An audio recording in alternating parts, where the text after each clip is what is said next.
All right, so welcome back to the channel. This is gonna be test vlog number 3, take 1. Please don't do that.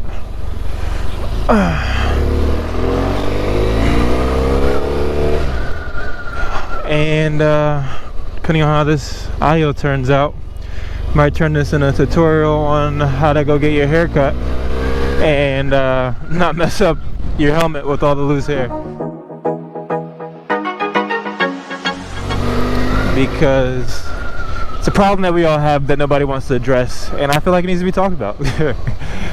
Okay, so probably not all of us, but it's definitely something that what I used to do in the past was just not ride with a helmet, because one, it was legal, and two, it was like having an air dryer after the fact, because the wind would just blow all the loose hairs out and I wouldn't really have to worry about it. But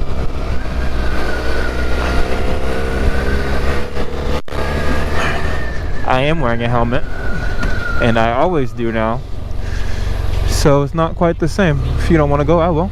Thank you.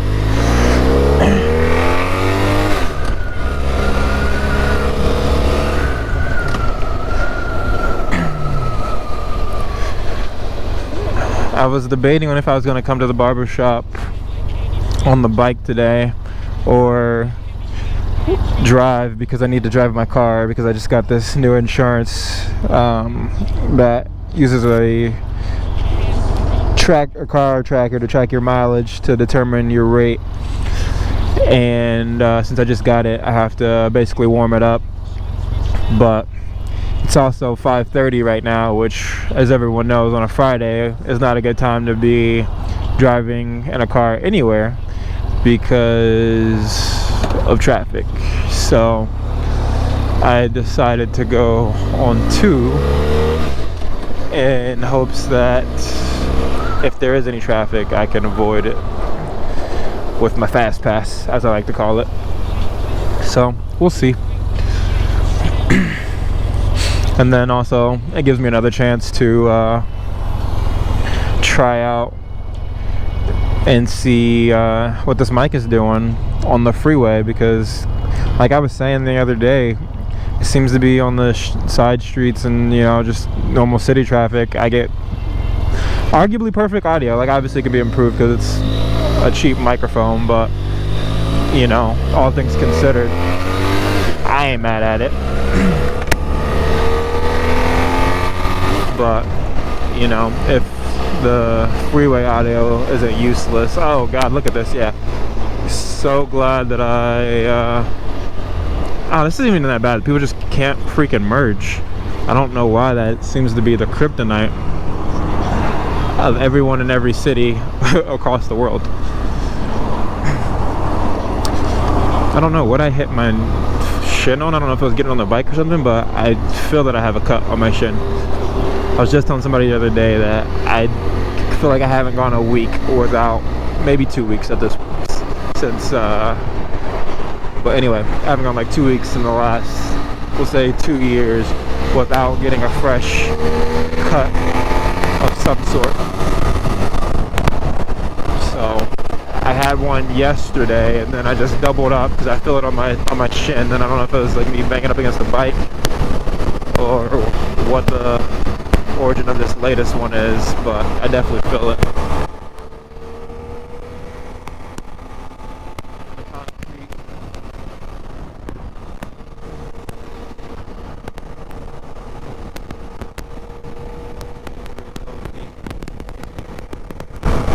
Are you gonna cut me off? Come on, let's go ahead and get it over with.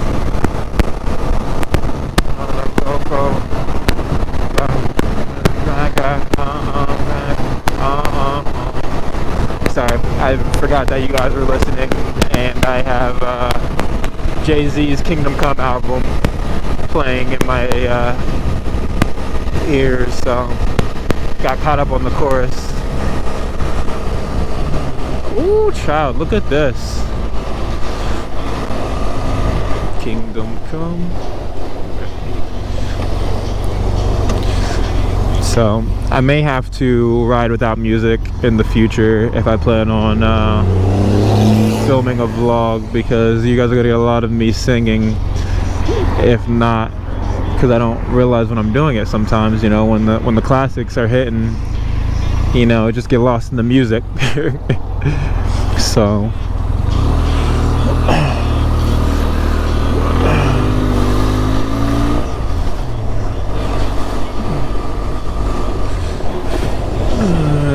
scoot over, please. Thank you.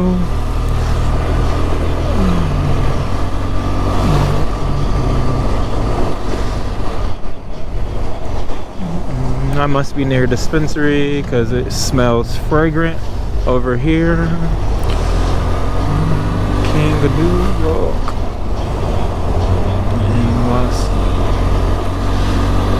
Alright, and this is why you gotta watch it when you split lanes, because people just come on over.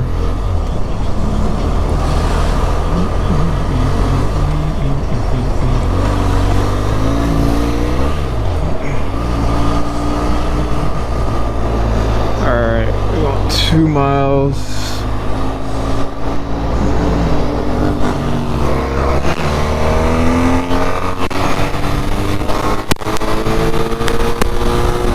Got another guy over here vlogging. Gonna have to do some YouTube stalking and see if we can figure out who he is.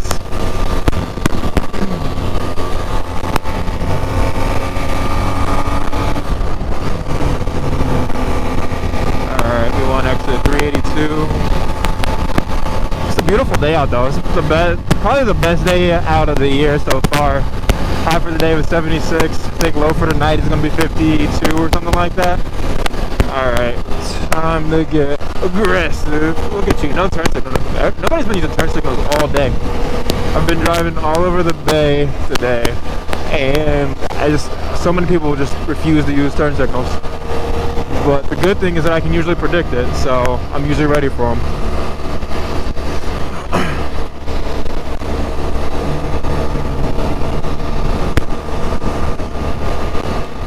And that is how you successfully avoid lines with your fast pass. Because I have no doubt in my mind that we would still be sitting in that line waiting to get on to the freeway, or to merge onto this freeway, if that were not the case. And then when I get off at this exit, I already know the next 2 lights are just going to be absolute garbage. So we're going to use the fast pass again and keep it booking so I can make it to this appointment on time.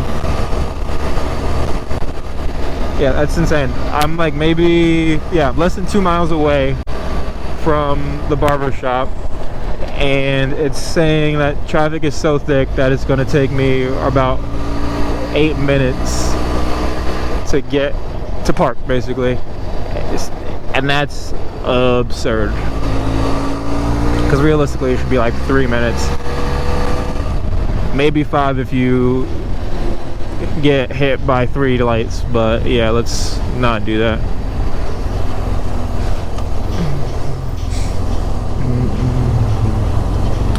I will say this is the first time in a long time that I've ridden without my riding pants, and I'm gonna have to try them without the liners in, but I feel so much lighter just riding in jeans.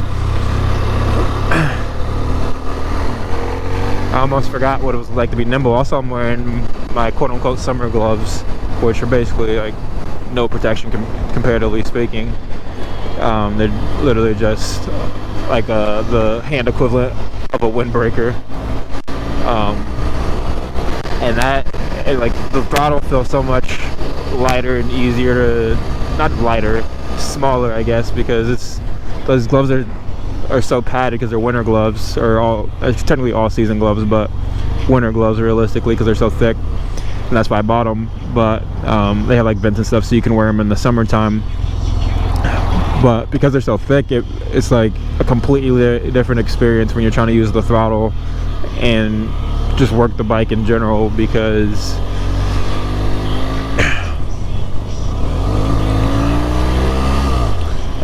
let's see, we are gonna fast pass on the right side.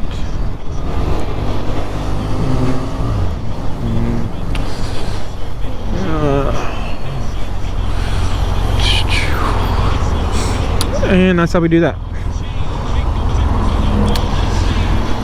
But yeah, so I could have gone up one more light, but that light takes forever to turn, and I know this one already went through, so it should hopefully save me a couple minutes. I think that guy was waving at me, but he couldn't see me wave back, so I'm sorry, bro.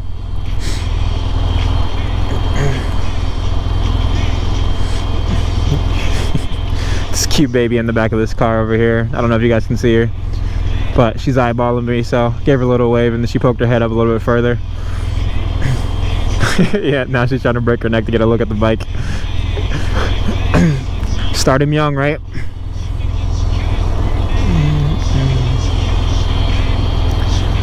Curious to know how loud this music is. Like, can you guys hear it?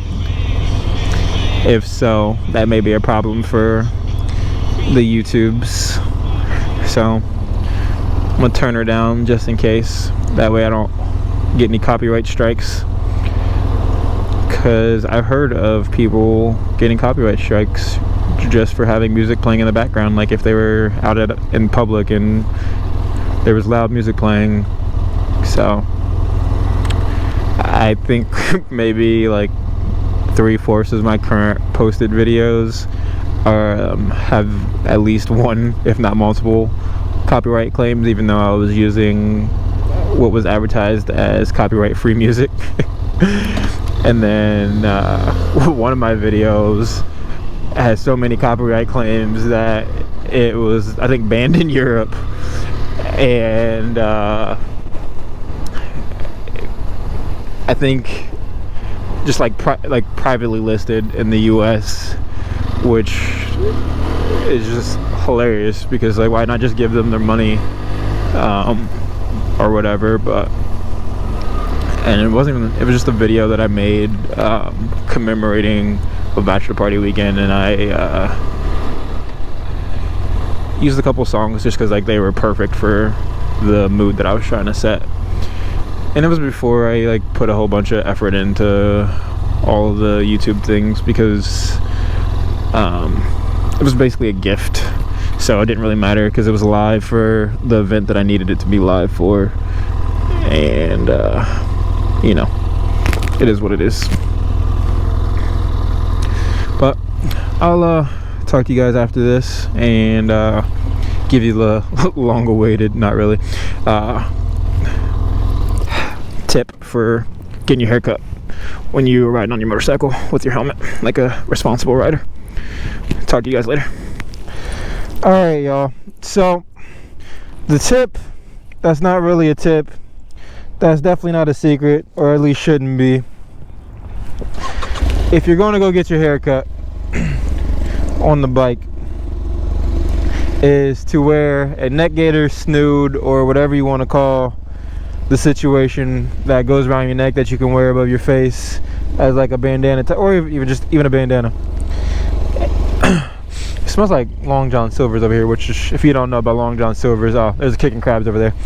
Long John Silver's, or Captain D's, is a beer battered fish place, and it makes sense because there's a Kicking Crab right there. But anyway, back to the subject at hand. To avoid getting all the hairs, if you have a bandana, snood, neck gaiter, or whatever else you want to call it, just pull it up over your hair, and then that'll act as a barrier between your hair and the lining of your helmet. It's not foolproof, but it definitely is a significant difference, I've noticed, because I've been doing this for years now. You obviously can't proceed to use whatever piece of cloth afterwards without washing it, because it's now covered in your hair. But I've also noticed this, like, even when I get in my car sometimes, because like I'm 6'2", and I like to sit a little bit higher up, so when I sit down, like, and I have longer hair right now, so when I sit up, I will sometimes get hair on the roof or the cloth ceiling of my car. So, you know, even riding in the car isn't necessarily safe anymore as far as keeping away from the hair. We out.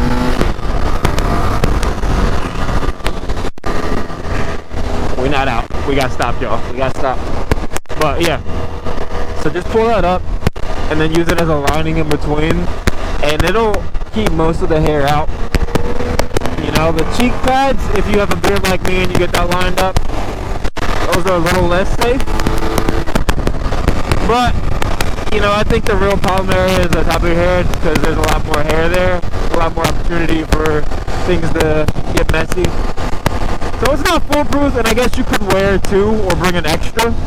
I never do, I just wear the one, even before the whole pandemic situation. I've been wearing them for forever, you know, just as a keep dirt out of my airways situation. So it's something that I've owned for years. Not sponsored at all, but SACO back in the day was doing like the 5 for 15 or 5 for 20 or something crazy like that. So I've had them on deck for years now. So when this all happened, I was like, oh, I'm ready. We're good. This was a great purchase years ago. So I still have probably like 2 or 3 of them that I have never even worn, just because I have that many of them. I probably have like 6 of them, and then, you know, I get 12 more ones every now and again at different events. So I still have a couple that are still in the plastic, and I've given a couple away over the years just because, like I said, I've had so many from different promo events and things like that. So, you know, even if you just keep one on you for that reason of just like having a giveaway or one that you don't mind getting dirty or whatever, completely worth it. Because if you, the reason why I prefer wearing them over wearing a medical-esque or quote-unquote traditional face mask is just because I forget those all the time. Like today I was running around doing errands and stuff, and I like went to pull my keys out of my pocket to make sure I locked the car, and then 2 steps later I'm looking for the mask and I can't find it, and I go back to the car because I think I thought I left it in the seat or something, and it was like just right outside the door because I dropped it, pulling my keys out of the car. But when I have the neck gaiter snood or whatever you want to call it on my neck, it's there. It's stuck until I take it off. You know, and so there's that. It's the convenience factor for me, which is why I wear them over anything else. But, you know, to each their own. But that's just my little 2 cents, my tip or trick for those of you who are like myself and have to get your hair stripped and don't always want to take the car, because, you know, generally speaking, if the option presents itself, I'm going to take the motorcycle just off principle because it's a more enjoyable way to get places to me. You know, parking's easy, the ride itself is fun and enjoyable, and then, you know, when you have traffic situations to worry about, they become I won't say but they become significantly less, because you can get around traffic, you know, especially out here in California. Even back in Ohio where I'm from, you know, riding a motorcycle, you have more of a window to get into those opportunistic spots in traffic. You know, you may not be able to lane split because it's not legal there. I mean, you could lane split physically, obviously, but it's not legal there, so most of us don't. But, you know, even though it's more opportunistic times to get into, you know, tighter spots that you wouldn't necessarily want to do in a car or whatever, you know, that's reason enough for me to hop on. And then parking, obviously, no matter where you are, like, yeah, parking out this way is a lot worse, but, you know, just even still, you know, parking is a premium, I feel like, in any sort of city environment, whether or not it's because there's 200 parking spaces and there's only 3. So having an opportunity to literally get in where you fit in is almost invaluable, because it, at the very least, it saves you time, which time is invaluable for sure. And then we got situations like this, right? You know, we're what, 1, 2, 3, 4 cars deep. I'm gonna go into the 2 slot. We're all gonna turn at the same time. He has enough space right there to where I'm gonna turn and make this turn, and I'm gonna merge over with my lights and be cool, because I know I have the space and time. Look, Soob's ready to go, right? Look this. I put on my right turn signal. He didn't even come over. Like, I had nothing but time and space. I could have done that in my car, honestly, but you know, most people won't give you that much space. Even the guy behind me did the same thing. Like, somebody pulled up behind me in a car and did the same thing that I was thinking from a motorcycle. So, you know, time and opportunity whenever it presents itself.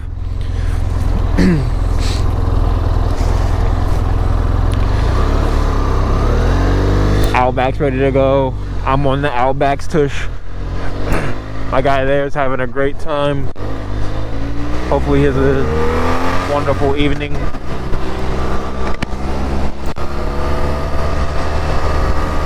And then just like that, you know, I was what should have been a 15-ish minute ride, got back in like 5 minutes, didn't even get through 2 full songs. I'm gonna turn in front of the pup and its handler. But thanks for riding with me. Check you out hopefully tomorrow.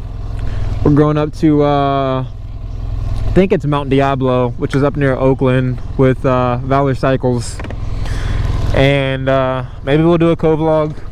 I'm sure he'll be filming. I may even break out the 360 tomorrow, just cause, you know, I haven't broken out in a while, and it'd be nice to get some additional angles. Or, and if not the 360, definitely the Insta360 Go, because I actually enjoy that camera a lot, and it's so tiny that it's not intrusive like having an additional GoPro would be. So thanks again. Catch you in the next one. We'll see how the audio turns out on this and if you guys even see this, but thank you for the support. I appreciate it. If you even remotely enjoyed this, please stick around. Please consider subscribing, and other than that, I appreciate you and hope that you enjoyed this.